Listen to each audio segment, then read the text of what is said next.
You ever wake up one day and realize your entire life is about to fall apart? Not because of some freak accident, not because of bad luck, but because of a single decision, one made by the person you trusted the most. So, how did it all start? My name is Ethan Carter, and in a lot of ways I'm just your typical 33-year-old guy. I'm one of 4 partners in a thriving plumbing business. Nothing too flashy, but definitely successful. When this story kicks off, I'm married to Sophie, a breathtaking 32-year-old woman who turns heads wherever she goes. Some might even call her a trophy wife. Sophie works as a secretary for the owner of the local BMW dealership, and together we have an 8-year-old daughter named Isabella. We live in a nice neighborhood and even have a summer house on a well-known island in the Baltic Sea. I first met Sophie years ago when I was working on the town's new central heating system at her parents' place. Back then, she was still living at home and in a pretty bad mood, having just broken off an engagement with a guy known around town as Bumblasted. His real name was Derek Lawson, but that nickname stuck after a jealous husband caught him in bed with his wife and shot him in the bare ass with a shotgun loaded with salt. Derek had a reputation for chasing women, but this time, he'd pushed his luck too far. Derek's backstory was just as interesting. His mother had worked as an au pair in California but returned home 4 months pregnant. She named her son Derek, convinced that was the real name of the charming American man she'd had a fling with, though chances were, it was just something he made up on the spot. Eventually, she reconnected with James Lawson, an old classmate she had ignored back in school, but now saw as a stable option for a father figure. James had always been the quiet, overlooked type, so when the chance to marry her came up, he jumped at it, despite the baggage. He legally adopted Derek, and surprisingly, their family thrived. James and his wife had 2 daughters of their own and turned his small computer shop into a booming business, eventually expanding it into a chain of 12 major stores. When they sold the business to a multinational company, they used their newfound wealth to buy a grand estate in the countryside, where James, his wife, and their daughters dedicated themselves to horse breeding. Despite not being his biological son, James spoiled Derek endlessly, making sure he had everything he himself had missed out on growing up. This kind of upbringing turned Derek into an arrogant, entitled playboy. With his good looks and access to wealth, he had no trouble attracting women, until he met Sophie. For the first time, he was genuinely in love, but to his frustration, Sophie insisted on waiting until marriage. Derek, used to getting what he wanted without delay, saw this as a challenge. He went along with it for a while, but his true nature eventually came through. When Sophie caught him cheating, she broke off the engagement and fell into a deep sadness. Wanting to lift her spirits, I asked her out. To my surprise, she agreed. We had an amazing night together, and when we ended up at my apartment, she admitted something. She had decided to start living differently, to enjoy the kind of freedom her friends did. Maybe it was a way to get back at Derek, but that night, she let go of her old rules and slept with me. However, no matter how hard I tried after that, she refused to go on another date. Before long, I started hearing rumors. Sophie had embraced a wild phase, partying hard and having flings, including, ironically, with some of Derek's close friends. Meanwhile, Derek left town for college, continuing his womanizing ways, but he never really got over the fact that Sophie, the one woman he truly wanted, had denied him while they were engaged, yet later ended up with his friends. His ego just couldn't handle it. About a year after that one night with Sophie, I ran into her again at a party. We started talking, and she assured me her reckless streak was behind her. As we spent more time together, things grew more serious. Eventually, we became a couple, and 3 years later, when she got pregnant with Isabella, we tied the knot. A few months into our marriage, I was working a plumbing job for one of Derek's old friends. The guy grinned as he casually dropped a piece of information I didn't want to hear. Bumblasted had sworn that one day, he'd sleep with Sophie and make sure the whole town knew about it. He even claimed Derek had never failed at seducing a married woman once he set his sights on her. Not exactly comforting words for a newlywed. When I confronted Sophie about it, she promised me she would never put herself in a position where Derek could make a move, let alone act on whatever stupid vow he'd made. As time passed, I stopped thinking about it. Eventually, we heard Derek had married a wealthy Englishwoman and moved to the UK. With him out of the picture, Sophie and I settled into what I'd call a normal marriage. Ups, downs, and everything in between. But then, like lightning striking on a clear day, all of it came rushing back. It started with a weather forecast. We were sitting there watching TV, and the presenter was sharing some good news about the upcoming weekend, when Sophie suddenly turned to me, her expression serious. "Ethan, I need you to listen," she said. "There's something important I have to tell you." I looked at her, a little thrown off. "All right, what's going on? Something happened today?" She shook her head. "No, not today. This is about something from before. Before you and I met." She hesitated for a moment. "Do you remember my ex-fiancé, Derek Lawson?" I frowned. "You mean bum-blasted?" "Yeah, I remember him, the guy who got shot in the ass for messing around with another man's wife. People still talk about that guy. The last I heard, he was still the same lowlife he always was," I said, shrugging. "Why? Did somebody finally put another round of buckshot in his ass?" Sophie had gone pale. "No, nothing like that," she murmured. She hesitated before continuing. "He's living in England now, but he recently came back for an old friend's wedding.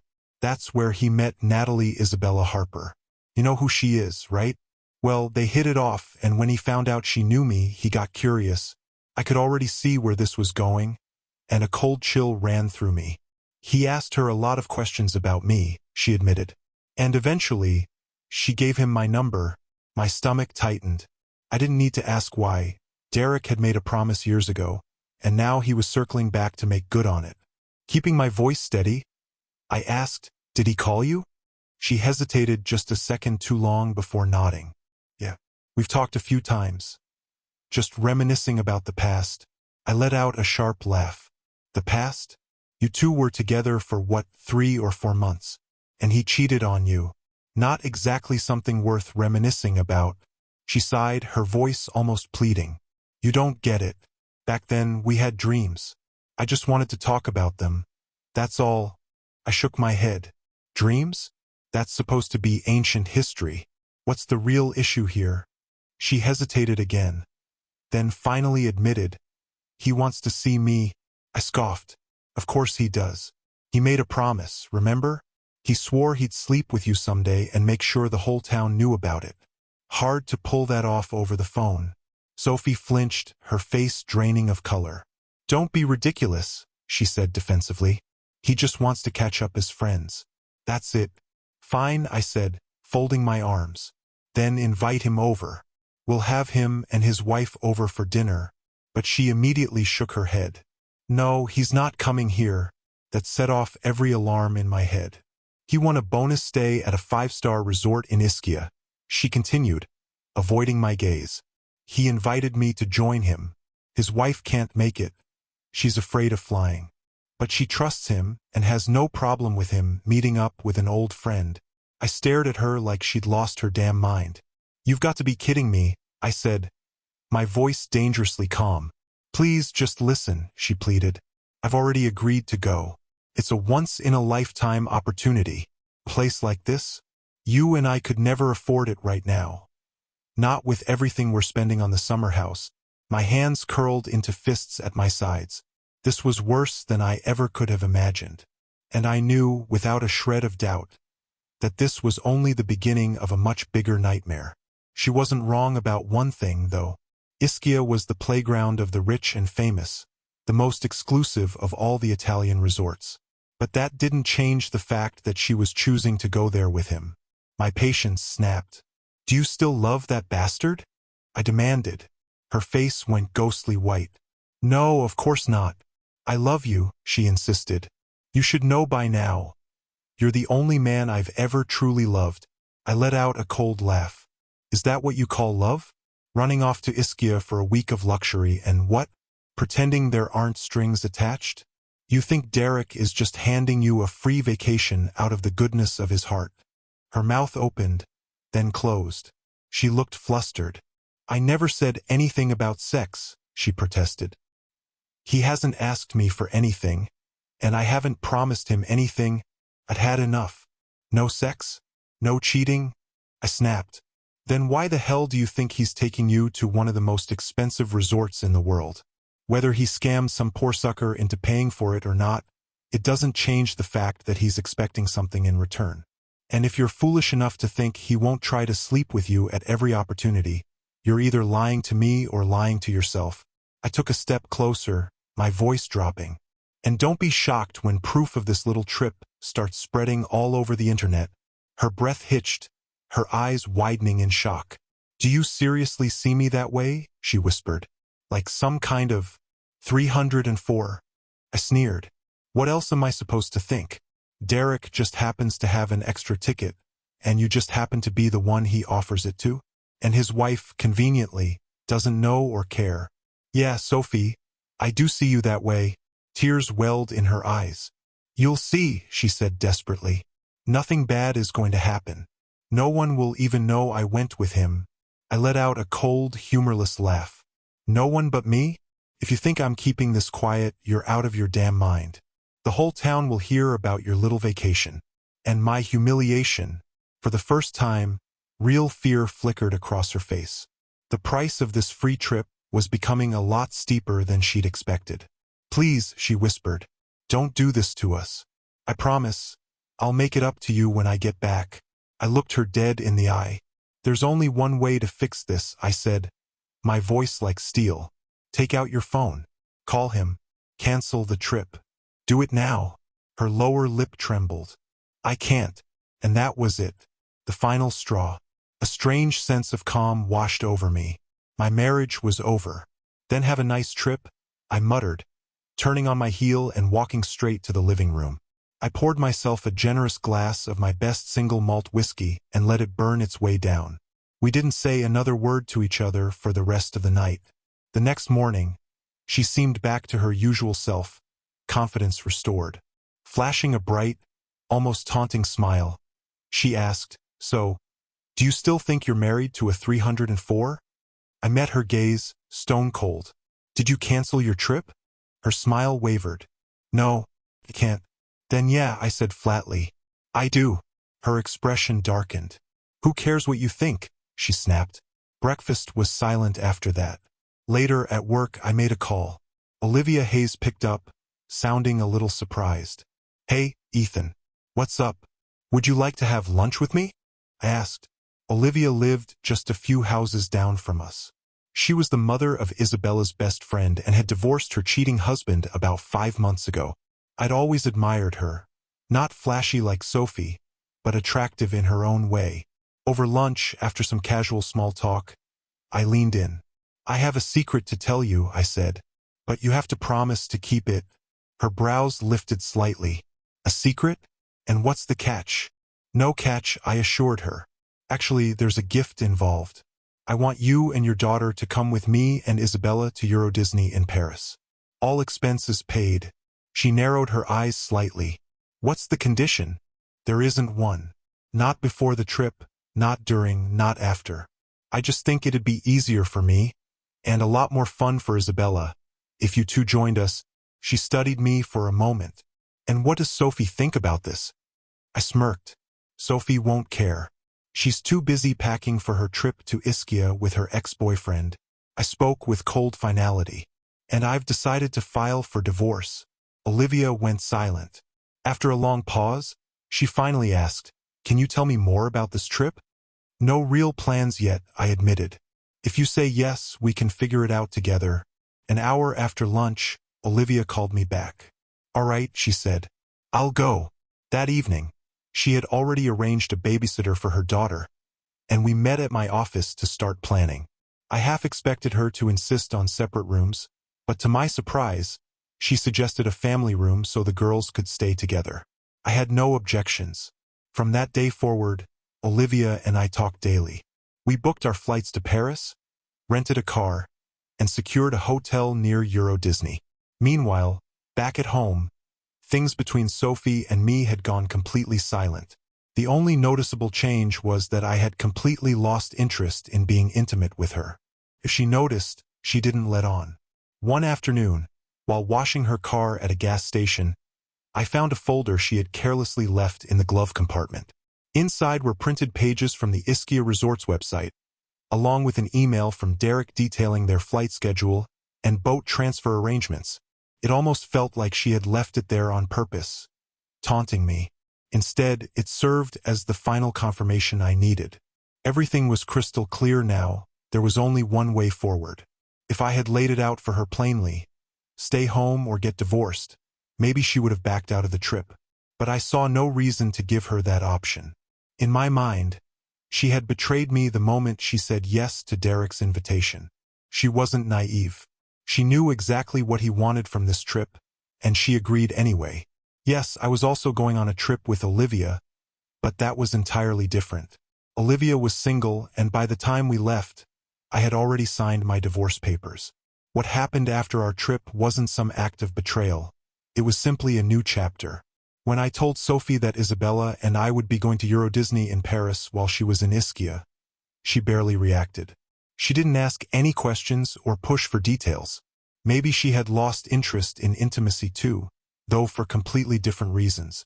Then, on the night before she left, she tried to come close to me. Pushed her away. "Never touch me again," I snapped. She flinched. "Oh my God. Please just talk to me. We'll talk when we're both back from our trips." She left early the next morning.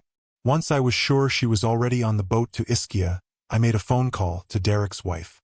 She was furious. "He's gone too far this time," she hissed. Finding her hadn't been difficult. A quick call to Sophie's friend Melissa gave me the name of the town in England where Derek lived.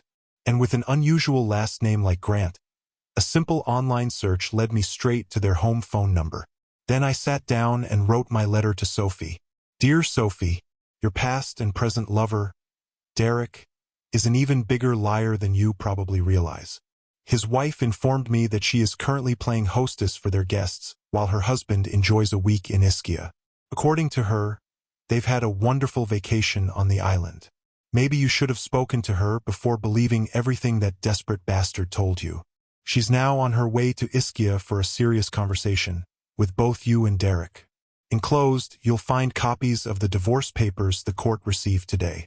From this moment on, you're free to do whatever you want, without any concern for me. Though, to be fair, you never really cared much before either. Otherwise, you wouldn't be sitting in Iskia reading this letter. Ethan, your soon-to-be ex-husband." I faxed the letter, along with the divorce papers, directly to their hotel. It didn't take long for the calls to start. My home phone and cell phone rang nonstop as soon as Sophie checked in. I didn't answer, but I did read her texts. An hour after her first message, another one came through. "I'm coming home tomorrow. We need to clear up this misunderstanding." I finally replied. "You didn't end up sharing a hotel room with Derek by accident. You made a choice. Now you'll have to live with it. Nothing to complain about. Isabella and I will be out of the country for a few days." Later that evening, Rachel Lawson called me back. "I just landed in Naples," she told me. "And I told Derek he'd better get Sophie out of their hotel room immediately." 15 minutes later, she called again. Derek had just phoned her, assuring her that Sophie had left the room, which meant that less than an hour after checking in, she had checked out. Rachel doubted there had been much of a romantic mood after that chaos. The next morning, Olivia, the girls, and I left for our trip. We flew with Air France to Orly, picked up our rental car, and found our way to the hotel with ease, thanks to an updated GPS. The girls were ecstatic to have each other, and Olivia and I got along effortlessly. The only unexpected hiccup? Our family room had 2 grand lit beds, slightly wider than standard singles. Olivia and I exchanged a look before bursting into laughter. That problem solved itself. Sophie barely crossed my mind, though back home she had returned the very next day. She bombarded me with texts, swearing up and down that nothing had happened, insisting she had spent the night alone at another hotel. I sent a single reply. "You cheated the moment you accepted his invitation. You didn't leave because of some moral revelation. You left because he threw you out after his wife confronted him." Olivia stayed out of it. She never once asked about the messages or what was happening between Sophie and me. We had 2 incredible days at Euro Disney, followed by another in Paris, where we visited the Eiffel Tower, went shopping, and took a boat cruise along the Seine. On our final night, after the girls had fallen asleep, Olivia turned to me in the dim light and whispered, "Ethan, I love you." I didn't even hesitate. "I love you too, Olivia." Our lovemaking was slow, quiet, and deeply emotional, careful not to wake the girls. It wasn't just sex. It was a new beginning. Afterwards, as we lay together, Olivia softly asked, "Will you still love me once we get back home?" I brushed a strand of hair from her face and kissed her forehead. Real love doesn't change based on location. The next morning, she made an offer. "You and Isabella could move in with Emma and me." I hesitated. "Are you serious?" I asked, looking at Olivia, trying to gauge if she truly meant it. She nodded. "If you really love me, then my home is yours." I accepted without hesitation. We both understood this was a bold move. 4 days together wasn't much time to really know each other, and we'd only seen the best sides of ourselves. But we also knew that taking risks was sometimes the only way to win in life. Sophie, on the other hand, did not handle it well. She cried hysterically when she saw me packing my things, begging me to stay. But there was no undoing what she had already done. The moment she chose Iskia over our marriage, she burned the bridge between us. That first night in Olivia's house was unforgettable. We spent hours making love, and I found myself wondering how her ex-husband had ever been foolish enough to cheat on such an incredible woman. Nobody is perfect, but I believed we had what it took to work through any challenge together. That belief was put to the test sooner than I expected. A month into our new life, an anonymous letter arrived at my office. Inside was a printed photo. It showed Olivia standing on top of a bar, her skirt lifted, panties around her ankles. The message was simple and meant to destroy me. "Everyone knows Olivia slept with Derek Lawson too. You should know what she's really been up to." At first, a wave of rage rolled through me, but something told me to look closer before jumping to conclusions. After taking a deep breath, I studied the photo carefully. Even with the low-quality print, something felt off. Her watch wasn't the one she had worn since we met, and her hair was slightly shorter than in real life. That night, I handed Olivia the letter and the picture. "Care to explain this?" I asked, watching her reaction closely. She took one look at the image and let out a laugh. "Oh, this idiot again," she muttered, shaking her head. She then explained something she had suspected for years. Back in their school days, there had been a wild midsummer party where she had gotten blackout drunk. She had always wondered if Derek had taken advantage of her, but whenever she confronted him about it, he denied everything. When she saw the photo of herself on the bar, she snorted and pulled out an old album. Flipping through the pages, she landed on a set of pictures from a Christmas party her company had hosted years ago. The date and time were clearly printed on them. In those photos, she and several other women were lined up on the dance floor, laughing, each one walking across with their underwear around their ankles. It had been a silly game, except none of them were wearing their own underwear. I sighed, tossing the letter aside. Olivia and I had long agreed that whatever we had done before meeting each other didn't matter. Her past didn't concern me, but what did was finding out who had gone through the trouble of doctoring that photo. Whoever had done this wasn't just messing around. The Photoshop work was professional level. This wasn't some random prank. It was personal. Someone out there hated Olivia, me, or both of us. We never did find out who sent it, but after Olivia showed the picture to several of her coworkers and publicly offered a reward for information, the harassment stopped. A biker friend of mine even promised to have a serious talk with whoever was responsible if we ever figured it out. From that moment on, Olivia and I grew even closer, knowing that our relationship was something people envied. A few months later, Sophie and I agreed to sell our summer house. She used her share of the money, along with a little financial help from her parents, to buy me out of our home. We settled on shared custody of Isabella, though in reality, she spent time with both of us no matter whose week it was. Olivia didn't mind. Our daughters had become as close as sisters. I also kept in touch with Rachel, exchanging occasional emails. That's how I found out she and Derek, bumblasted, had split up 2 months after their trip to Iskia. The reason? During a weekend visit, Derek had left his phone at Rachel's parents' house. Her father, curious, decided to take a look. He found explicit messages between Derek and another woman. That was the final straw. Rachel had already forgiven him once for his nonsense in Iskia, but this time she was done for good. As for Sophie, she struggled at first after our separation, but it didn't take long before she started embracing her new life as a stunning single woman. She and Derek had no interest in reminiscing about their so-called good old times anymore. Whatever friendship they once had was shattered. They blamed each other for everything that had gone wrong. Since then, Sophie has dated several men. Her first relationship barely lasted a month. The guy was awkward and didn't seem to know what to do with a woman like her. But her current boyfriend seems like a much better match. Even Isabella has noticed the difference and actually approves of him. The only problem? He recently went through a brutal divorce, and his ex-wife took him for everything he had before walking away. Meanwhile, Olivia and I are planning our wedding. Everything is falling into place, not just for us but for our daughters too. In the early days of living together, Olivia and I spent a lot of time talking about our future, figuring out how to build a life together. Of course, we have our differences. Every couple does. But we believe in compromise and understanding, and that's what keeps us strong. Our connection, emotionally and physically, has never been better. And now we've decided to have a baby.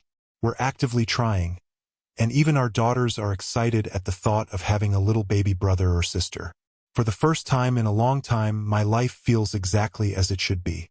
Thank you for watching. Don't forget to subscribe and like.